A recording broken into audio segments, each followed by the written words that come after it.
Well, Lori, you are such a good friend to the podcast. I know that we've had you on several times, and everybody I know from my side of the conversation has been thinking about you lately and sending well wishes. Do you want to talk about the big news that you dropped on all of us on LinkedIn? Certainly is where most of us saw it, and kind of get into this topic. Yeah, definitely. I know it was a big one. I was always trying to figure out at what point do I tell people that, the movement ninja needs a hip replacement.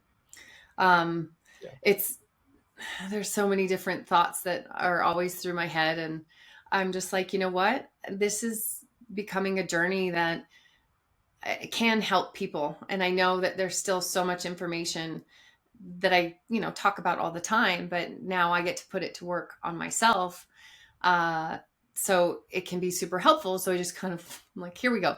And it's so interesting to hear the replies and through my email list and everything. I put it out in all ranges. And like next week, I'm going to the refinery that I work with in Kansas. And I put out, and someone emailed back. They're like, didn't you have a hip replaced? Like, how are you doing this? And I'm like, look, and other people are like, oh my gosh, what's going on? And I think their vision in their head is that all of a sudden I'm hunched over and I'm on a walker right now, like Right. can't get around. Um, so that's been, I guess, the most entertaining for me is for people to all of a sudden think that I'm not productive or I can't go on with my usual life. To which then we have the conversation of, well, why are you getting it done? Um, and I have to say, I wake up some mornings, I'm like, I feel pretty good. Why am I doing this? And then that other morning comes and I didn't sleep well and it's really pissed and it's aggravated. That's why I'm doing it. Ah, Um, yeah, that I just got to a point where I'm probably 80% of myself. I haven't lifted heavy legs in a while, golfing pisses it off. really? Super big. Yeah. And that's one, like, it's my favorite date to do with my husband is golf. Hmm. I'm like, if I can't golf right now, that's a huge quality of life issue for me. Yeah. So that was really the deciding factor. I'm like, okay, let's go. I'm ready. Is it Sort just the of. motion, the that twisting, the rotating type of Yeah, in that it particular must be. way? Because in my case, it's a big arthritis problem. It's genetic. Yeah. On my mom's side of the family, she's got four siblings. Um, all but one have gotten hip replacements. The other one is on schedule too. Um, Wow. my dad's gotten both replaced. So, I mean, the good news is I worked my dad through his. It's how I got into this niche of injury prevention. Yeah. So I know how successful they are and that you can make it a really great process. So Hmm. that always keeps me in a good mindset because I've seen them so successful. But in my case, yeah, it's all gritty and whatever. And so the rotation, I think, is what kind of Yeah. aggravates all the tears and things. Yeah. Well, we always knew you were a hip lady, so there you go. Ha ha ha ha. You've not heard the hip puns yet, I'm sure, right? Oh shoot, I can't wait for Your them. your I love family. I'm surprised your family hasn't got a list of them going, so they're just waiting for the right time to to drop Oh, them. totally, right? It's one Yeah. of those. I'm sure it'll go around. But essentially, I just want to really share the journey that you can have. That just because you need some procedure, and it could be a knee, a hip, a shoulder, a whatever, the rest of you isn't broken.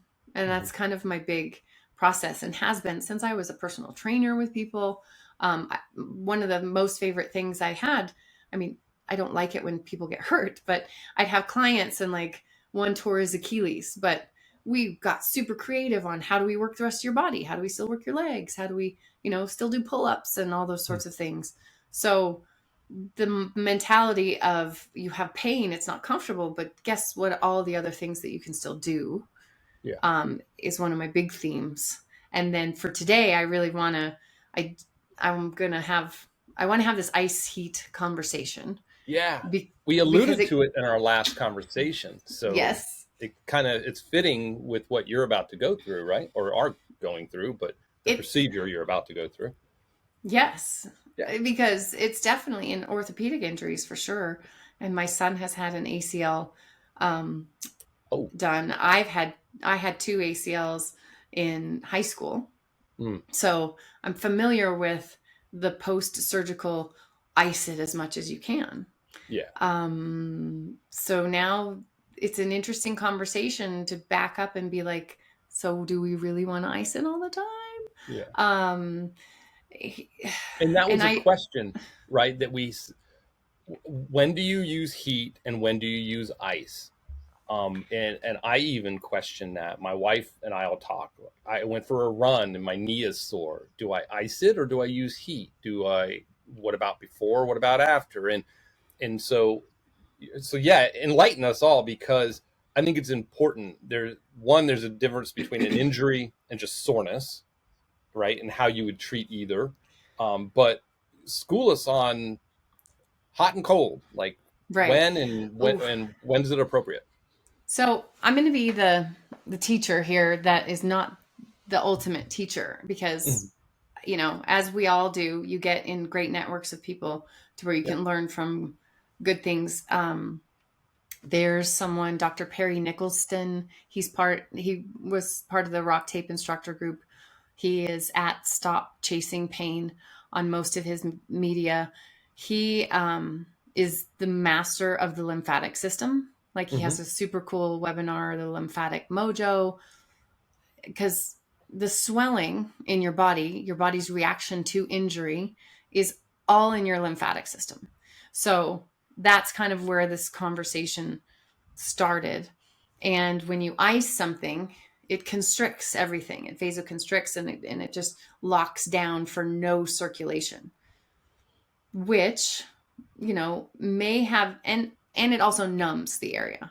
Okay. So for pain relief, you can use ice. For numbing, when you can't handle the pain, and I'll say ice is relevant. I'd use ice over a pill of a Hmm. narcotic, most definitely. So that's a better choice. But the body's way of healing in your lymphatic system, it's actually, I mean, why are we thinking that inflammation is really bad? You know, it's that kind of mindset. It's actually delivering all of the little cellular structures that need to be there, the white blood cells and everything, to heal the tissue. Hmm. And then they need to come back out. So if you ice it and, you know, you trap everything in there, you're not getting the circulation. So, you know, a lot of times I get the question, okay, what about, you know, 10 minutes of ice and then 10 minutes of heat and alternate, so to speak. A lot of times that's just really extreme and you don't even need it. You could Hmm. do more movement rather than um, the ice heat combo. And like for me, I just don't like being cold. Here it Yeah. is, you know, about to be winter. I'm Yeah. not looking forward to it. So I'm not one that is going to go for ice because I just don't like being cold. Um, so ice has a purpose, but for long-term tissue healing, Yeah. um, it's not. And I just want to give a shout out to another person, Mike Stella. He's a ATC and athletic trainer out of New York, also part of my Rock Tape Connections. But Hmm. he has a really cool end of the ice age 6-hour course that Oh. someone can take and dive into. That helps, like he'll go into the cellular level and all the lymphatic vessels and all this sort of stuff. Super amazing stuff. Yeah. So it's really a perspective change, right? Hmm. How if you've been through any EMT or first aid training, they're like bag the ice, wrap it on, Yep. um, here you go, and it's really just being questioned. And I think the start of it was the gentleman that coined the term RICE, the rest, Yeah. ice, compression, elevation. Hmm. He came out and said, you know what, ice is probably not the best thing that we could be doing right now. So that's then what started the conversation, and now everybody dives into it now. um, there's so many different tools that can help for so many different people, Hmm. right? So there's not always a black and white line of when I should use ice or heat or when someone else should. Pain is different for everybody, right? So there's so many Yep. things that go into your pain. Maybe there's so many different tools that can help you with your pain. So that's a big deal. Yeah. So ice can obviously, you say, it constricts everything and it keeps everything in there, but it also prevents, other important circulation coming in. So for a long term treatment, probably might not be the best, is what I heard. So, but for an initial injury, like, and it depends on where it is. Like, you don't want some things to swell, right? It could cause other problems on the body. But in general, if you bump your arm or your leg and you've got a bruise, like the shin, right? And you've got a bruise, you're going to get that goose egg on there. Um, I so like there are other things is what I hear you're saying. There are other things you could do that are as effective. We You've said we got to change our mindset. We immediately go to ice, mostly because it's soothing for most people, right? The pain, Right. and it'll get that goose egg to be smaller, but that might not be facilitating tissue healing, right? Exactly. So the constricting of everything, and even like with compression, sometimes it's just shutting down the highway of what Right. needs to travel. So guess what options are? Oh, Duct there tape, you go. Yeah. right? We learned So about that in our past episode of how you can lift yes, that pressure off, right? exactly. Give So it room. it's Yeah. decompressive. Yes. And any kinesiology tape does the same thing because the elastic nature of the tape helps put a lift on the skin and all the vessels underneath it. Yeah. So it's decompressive and it helps that fluid flow happen naturally. So the goose egg then helps relieve better. So, I mean, and you say that swelling in certain areas might be detrimental.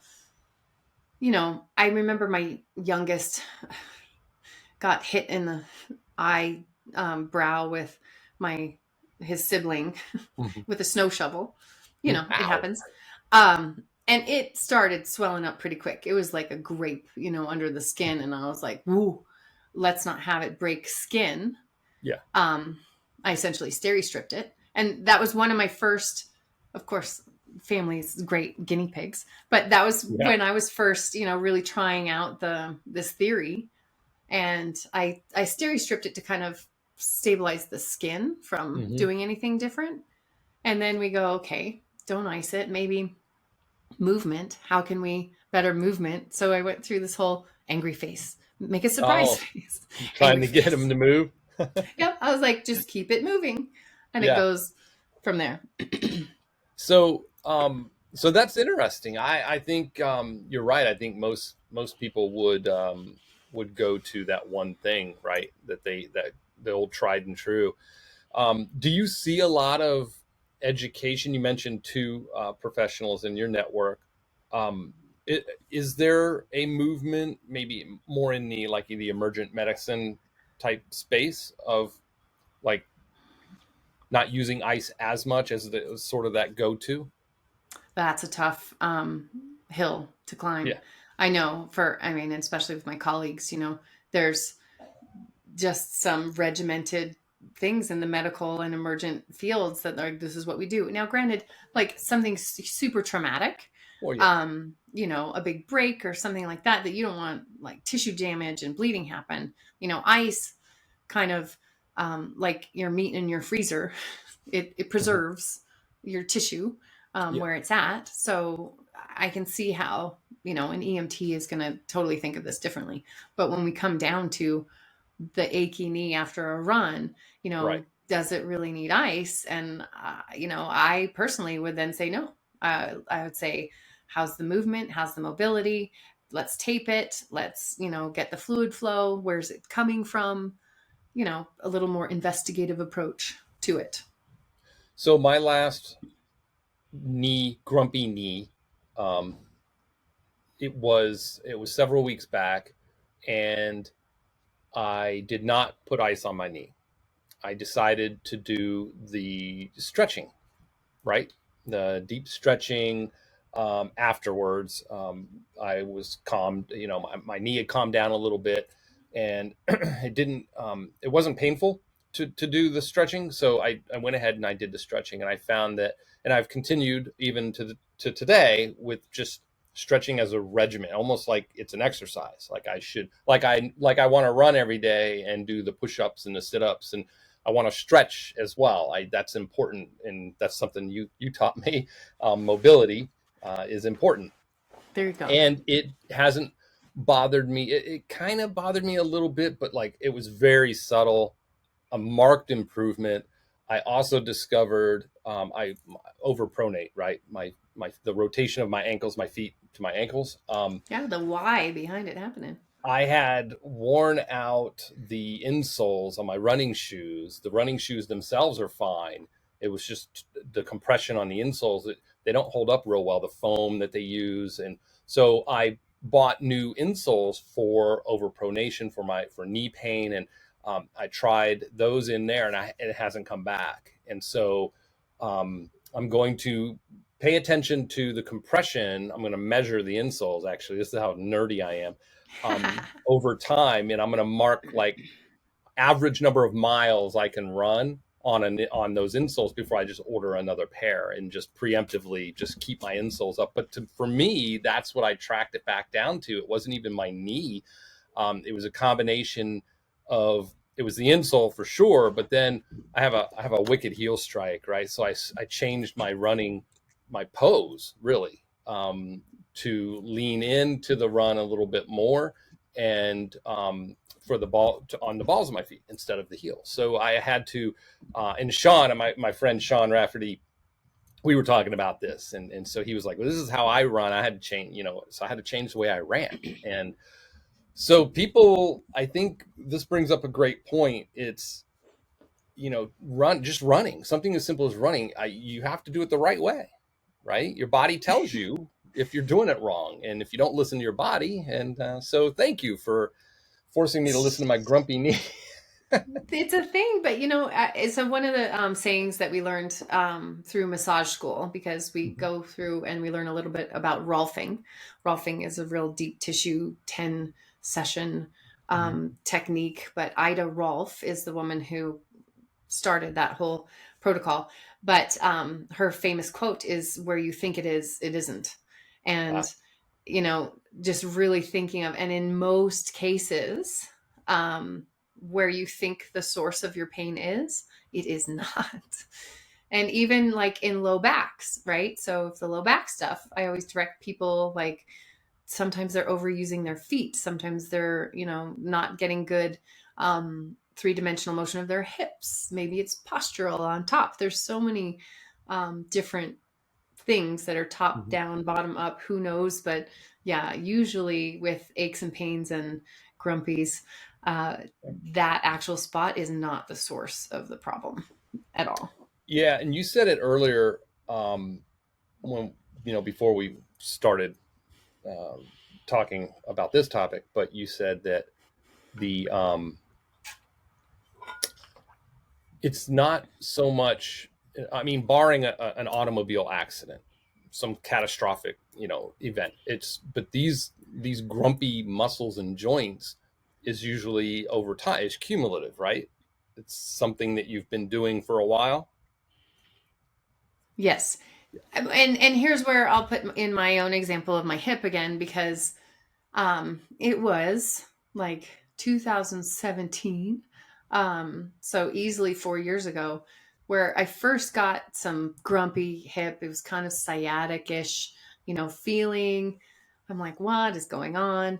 And so me with all my tools, I'm like, let's try this and that. And I really made it super functional. I think I probably could have swept some stuff under the rug, right? I think the body's really good at doing that. You think that you've fixed it, but actually you've compensated around it, and you don't really know that. And that's what I've just come to Jesus with, of, it's so hard to see on yourself. Right. I'm so much better at seeing it on someone else. So, but over time, it finally kind of had its way with me and said, well, it was like driving a car out of alignment for 4 years. Yeah. It really didn't do me well. Yeah. After a while, So it catches up. it's that conversation of early reporting and really getting your ego out of it. And I think in blue collar industries, for sure, it's that conversation of you're not being a hypochondriac, Yeah. this doesn't make you a weak person. This Yeah. makes you aware, and what can you do about it? And please try all sorts of things. I've tried the kitchen sink in the last year, to really be conservative about it. Yeah. And how can we have that conversation more? Yeah. Wow, that's a great message. That whole, I don't know, you can call it psychological safety, you can call it ego, they all apply. But whatever the reasons for apprehension, right? Or maybe explaining away. And I tell people this old story. This is back when I first started early in my career, when I left the fire department, got into working with a construction company. And there was a foreman who said, if your back isn't hurt, you didn't work hard enough today. That was his benchmark Ooh, for how hard you worked, was how sore you were. shoot. And yeah, no pain, no gain, right? So, I mean, and there's and that's where we got to be careful, right? I mean, when I exercise, I'm sore. There's good sore and there's bad sore. So, Yeah, there's good pain, bad pain. I don't always like to throw it into pain, but it's a right. conversation to have. Like, is there such thing? That's Yeah, a when you sensation that you're experiencing. And there's good exactly. sensations, there's bad sensations. Isn't that a song? No, that's Good Vibrations. That's There was you that go. Marky Mark? Was that No, Marky yes, Mark or there. something like that? Yeah. Oh my gosh, let's date ourselves a little bit more. Um, I'm way past that. Everybody knows I'm an old fart. So, but you're right. It's being able to say that, in that self-talk, that negative self-talk of, oh, people are going to think you're just a big baby, or nobody's going to listen to you, or it's not that big of a deal. Your body's trying to tell you something, and listen to exactly. the quiet voice before it starts screaming, right?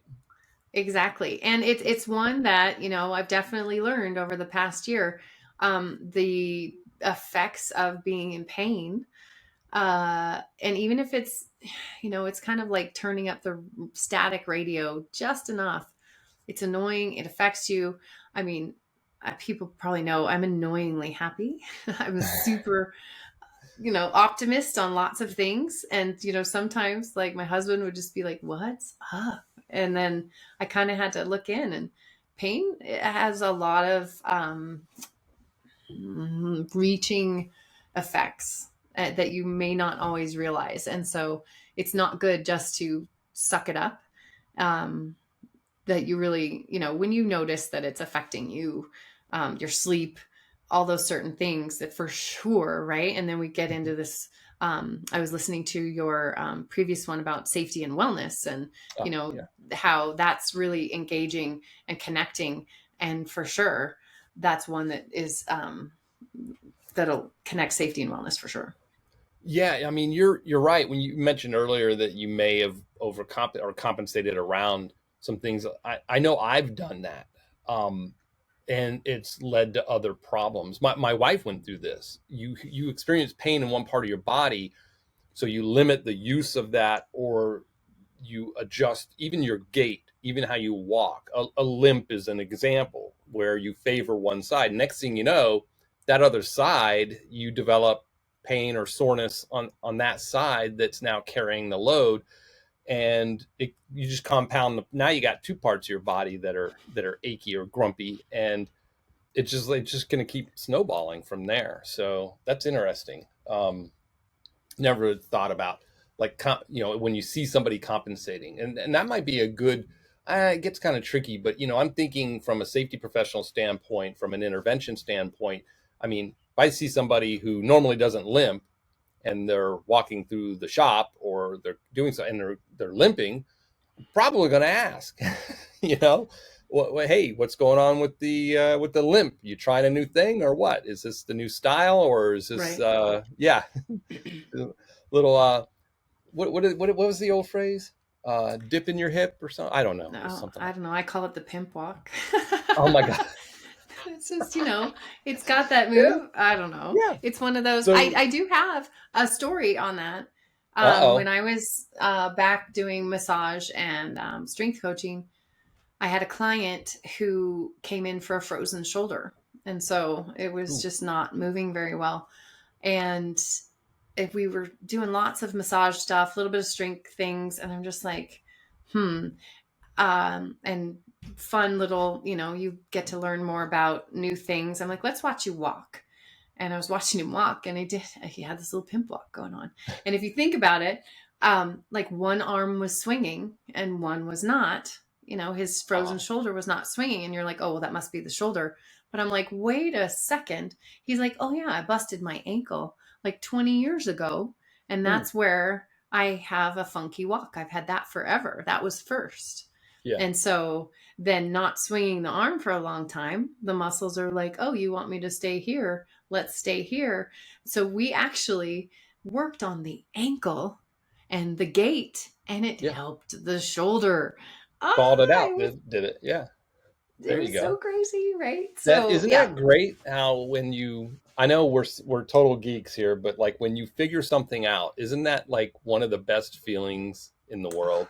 it is the best. It is the Yeah. best. I'm not, you know, I tell my blue collar trades people how talented they are, and they're so amazing at fixing things. I can't do Yeah. that, but I can help fix your body. And Right. that's where I No, get my, it's the you same. know, It's the same thing. So they probably can joy. relate to you on that when they figure something, when they troubleshoot something and figure something out, and Yes. not just replacing a part, but figuring out what's causing it to fail early or before its usefulness or something like that, and then make that improvement. That there's something about that. I don't know. It's just For you sure. get And that they fun, love how that they can fuzzy teach feeling. that. Yeah. And they teach that to, upcoming apprentices and all that sort of stuff. And that Yeah. brings them joy. I'm like, yes, giving tips like that is a great thing. So There that's you where I go. see we're evolving, away from rub some dirt on it, sweep it under the rug. Rub some dirt on. So we talked about cold. What do you have any thoughts on heat? So let's flip that to the extreme opposite.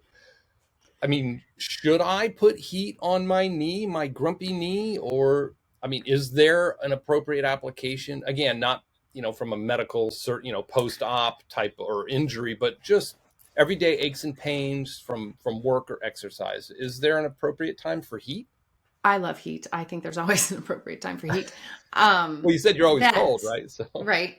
I mean, but think about it, out of a hot shower, people usually feel better and more flexible. It kind of goes to my silly putty analogy that, right. silly putty, you take it out of the little egg and you go hard and fast, it'll break. But if you warm it up and stretch it slow, you get lots of motion out of it. Mhm. So kind of the same with your muscle tissues is the heat will dilate everything and help that circulation. With ice, sometimes you can end up with skin burns, and there's a little more risk to icing. Heat, you could also go too hot, right? And the skin problem. But it's very rare that, with a nice low heating pad that you can do any damage. So I always tell people, try what works for you best and what do you like. Mhm. Again, there's so many different tools out there that might work best for you and your For body those likes on better. audio only, Oh, the sorry. she held up the rock tape, and that there are other tools out there. It's I love her. I love the subtleness of the. Right. Right. That's And look, awesome. okay. And so sorry for those who are on audio, but I'm going to describe also a couple of things because I had them ready. Yeah, I have a massage gun, one of those impact massage guns yeah. that there's lots of different brands. There's super expensive ones. This one is super reasonable from Trigger Point, but the percussion Yeah. and the vibration, there's vibration rollers out there now. Again, things that help your circulation and help your body do what it's naturally going to do are really helpful to try. And so, granted, I'm not going to come out post surgery and stick the impact gun right on my incision, right? We're Ow. not, Yeah. let's common sense always goes a long way. But I bet you my other Worst leg is going to case, be working hard. yeah. There you go. I was gonna say worst case, you'll try it once, but not after Yeah, that. no. Um, so yeah, you're gonna have to keep us filled in. Fill us in, keep us updated on like progress, how it goes, what you learn. Share, like you said at the beginning, be able to share with others what you're going through.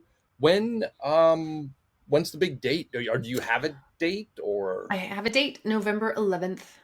Oh wow, that's So like coming up. I know it's like in a month.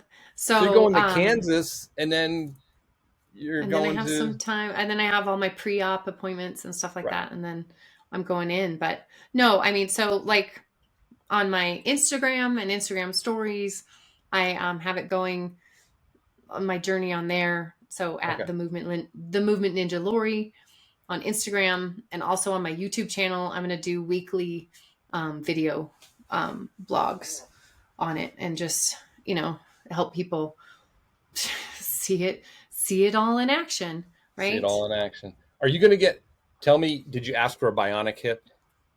Yeah, I said, can I Did you get the one that makes me run? But I don't like to run anyway. So, pole um, vault without the pole? Yeah. That kind of right. stuff. Yeah. Yeah. Yeah. There's all the certain decisions of, I actually went and got two opinions and interviewed the doctors. And okay, here's another topic for Yeah. another podcast: is who's your medical advocate? Do you know that you have so many choices? You can choose your doctor and who you like and groove with most. Yeah. You can. So I ultimately picked the one that, when I said that I'm going to be your difficult patient, Yeah. like I'm going to challenge you on a lot of things and be like, why can't I do that? What's the thing? Why am I doing? And he's like, I'm going to tell you, and we'll have a conversation, and you can do what you're going to do. Right. Yeah. So, that's how I ultimately chose who I was going to go with. And then anterior on the front incision versus posterior on the back, it's changed a lot. There's a lot of stuff out there. So Sure. ultimately, that's what I'm going with, is the anterior approach. There you Better go. recovery, they say. So. Yeah.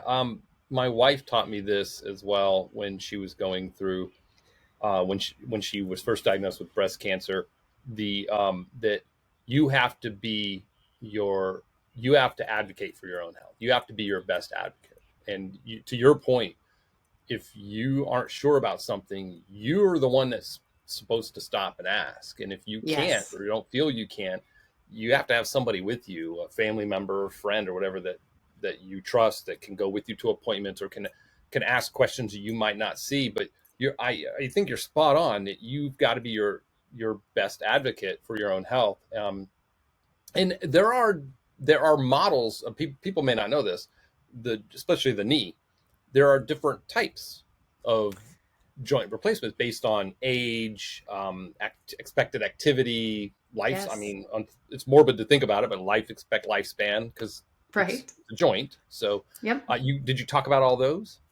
And just the technology of how it is right now, that they Yeah. last. I mean, my dad had his hips done when he was 58, and he is Okay. now 78 Okay. ish. So, and he's doing great with them. So the Fantastic. longevity, and that was, 20 years ago. 20 So years ago. Yeah. it's really come a long That's way. great.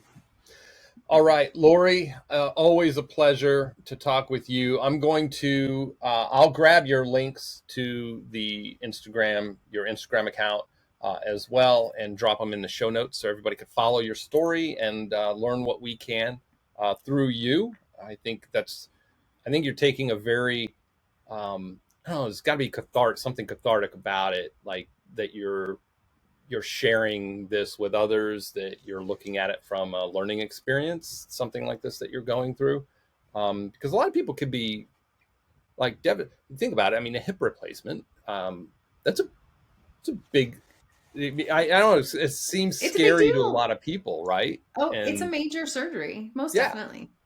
yeah. So it's You know, great that you're sharing this and you're talking openly about it, because it kind of takes some of the scariness out of it, that you're like, oh, well, yeah, they're going through the other people have gone through. My mother-in-law had a hip replacement. yes. So yeah. Well, and it does relate to any sort of procedure that you might have done, or even if you don't have to have a procedure. Like, Mhm. I just hope to bring the perspective in, like, okay, where you think it is, it isn't. What was really causing it? What can you do early?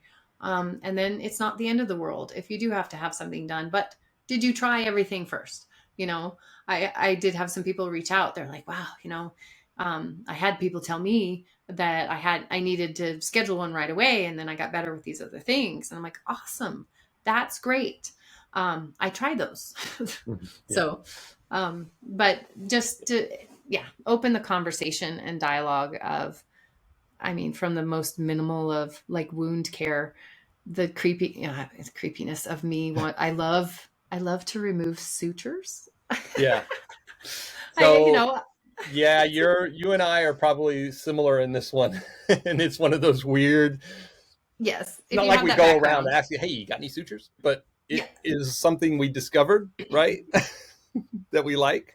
yes. I'm like, wow, I could do that. It's yeah, Yep. yeah, it yeah. That's so funny. Um, so I may not do that live, I but was gonna say, you're, are you gonna do yours on your Instagram story? Um, taking your own sutures out. The doctor might have some words with you on that one, they right? might, Taking them out too they might. early or something. Well, and thus, going by thing, but why go in for an appointment when you can just take them out yourself? Sorry, let's not. Yeah. You Anywho, know, that's a hey, I rabbit hole. joked when both children were born. They were like, "Hey, you wanna cut the cord?" And I'm like, "Really? Isn't there somebody more qualified for this? And do I get a discount if I do?" I was, I'm thinking, Yes. no, nothing. It was just they let me do it, and that was it. Right. So It's the same. interesting stuff, great stuff. I look forward to seeing some of your updates and learning more. And you're very active in the community, our community anyway, out there on LinkedIn and Instagram. So it's not like folks are going to wonder, what's Lori doing? So you're really good at posting updates Well, and thank you. stuff. And I do love in your community how it's nice to be tagged when, Oh, there's different conversations going on. And the fact that, you think of me when you're doing your backyard work and, other people, I get these little messages. They're like, oh, hey, I thought of you while I was doing this. That's the yeah. best. I'm honored to be a part of people's brains. You should be, because you're impacting people's lives. I think, you know, I was talking to somebody yesterday on another episode, and we were talking that we don't get it much, like workplace safety folks don't get it much, but man, there is nothing like somebody reaching out to you from the past, like an employee that you used to work with, or somebody that says, hey, remember that training you did, or hey, you came in and did a talk on this, and that happened, it's years later, and it's like, and I remember that, and and I stopped something from happening, or I don't know, something like that. It's Definitely. very, sometimes we don't hear enough feedback on the impact we may have on others. So when we do get the feedback, not to sound congratulatory or anything, but everybody likes to feel like they make a difference. I don't care For who you sure. are. Yeah. And so yeah, you're right, that feedback. So anybody listening, if you have feedback for Lori, if you've enjoyed any of her content, as the rest of us have, be sure to let her know. And certainly Yes. when she's on the mend, make sure you Well, send all that positive energy her way. So and ask questions. I do love questions. yeah, I love requests, all the time. So, good. Well, we'll yeah. keep it going. Yeah, I sometimes I invoke your name, not in vain, but I'll say my knee. I'll go, dang it, I gotta call Lori, or I got, Right? something like that, because something's going on, and I'm like not too sure. Or I'll say it like you're watching. I'll say, Lori Yeah. would probably not like this if I were like in the backyard when I was moving all that aggregate and doing the Yes. patio and the stone work. I was, who do I know that would not like watching me do this right now? And so sometimes your name comes up there, which is a good thing. So Which is a good thing, but which is why I have my own membership that has all of those troubleshooting videos all categorized, so they so don't have to what's that like. website? Because we're gonna, of course we're gonna link to that, but tell Well, everybody what it's that is. through the movementninja.com, and so that one's launching. And I mean, if you don't want to be a part of that membership, there's you can go to my YouTube channel, and that has all the videos there. But in my membership, I categorized it for everybody. So if you have a foot, a knee, you can just zip right in there and be like, oh, knee stuff. Look through all the knees and self serve I your searched your wellness. YouTube channel. My wife has a hip flexor issue, and so some stretches. Was there one against the wall where you put your Yeah. foot up on the wall? That one. I found that one, and I said, because she's Oof. like extreme, like deep, deep stretching, like what's the most extreme type of stretch I could do for this. And I found that when I remember That's didn't it. you say like this was a little more It is an intense advanced? one. Yeah. Yeah. They'll call it, some people call it the couch stretch. You can find it on a lot of things, but Yeah. yeah, Put up your foot against a up on wall the, or a couch, yeah. That that makes gets sense. The it. couch would work, but she liked that one. And you're right. It's handy to search like all your different videos. So the YouTube channel is a great resource, folks, if you're looking for good tips on stuff like that. And certainly check out the Movement Ninja, themovementninja.com. Is that correct? Yes. Yes. Okay, the word "the" is in there. Yes, it is. All right, just like the safetypropodcast.com. Look at So that. themovementninja.com, and consider becoming a member over there and being a part of that tribe. So how soon? Wait a minute, you just launched that recently, right? Yeah, it's there's I launched it because I had a lot of demand for it, and there's still a little bit of what would you call it, scaffolding still there or whatever, right? But I was just Yeah, like, oh, enough people are asking, I need to get it out there. And so there you go. polishing is still in place. But and Nice. I'd be happy to collaborate with your member group and Yeah. give some discounts or certain Let's things. work on So some. let's work Let's on work that. on something for the inside for the premium members along those lines. That would be awesome if we could collaborate a little bit, Most definitely. little back and forth type of thing. Cool. Well, everybody, Lori Frederick, third. This is our third. I think so. Third. It's a hat trick. Ooh, I like It's the that. third. It's the third one. So, and I hope to have you back on when you're, back up on your. I mean, you'll be on your feet. My mother-in-law. She was on her feet the next day. They got her up walking. They were like, "Yeah, you're not going to lay here." Nope, movement is good. About after Yes. my first cartwheel, I will come back on. First cartwheel. All right. Well, we won't do it live on the podcast, but I'll take your word that you had your first cartwheel. So. Okay, we'll do that. All right. Well, thanks again for joining us and talking about all things hot, cold, and what's going on in your life right now. We always appreciate it. Thanks, Blaine. I appreciate being on here. It's a good resource to have.